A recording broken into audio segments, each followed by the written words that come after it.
antara kos paling bodoh kat Malaysia adalah kos apa? Kos Meskom. Kalau kau nak belajar menari, kau tak perlu ambil degree bodoh siap. Meskom, tapi tu Mereka kata kami tak berani. Kursus kami sia-sia. Hanya tahu berjoget depan kamera.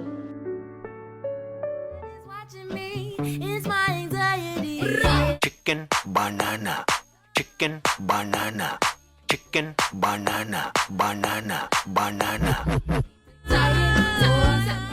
Target kita 2.2 million. Untuk kempen baru kita ni, kita akan target Gen Z. Okey. Bagus, saya suka.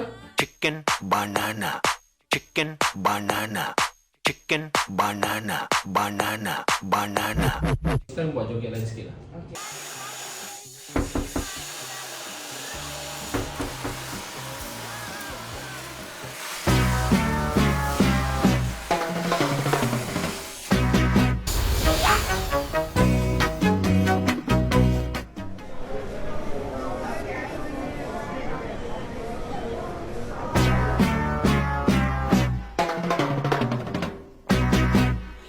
Kami tahu berjoget, tapi kami juga tahu branding, konten, data dan hasil. Kami Meskom, kami relevan, kami gila kerja dan ya, kami gila joget.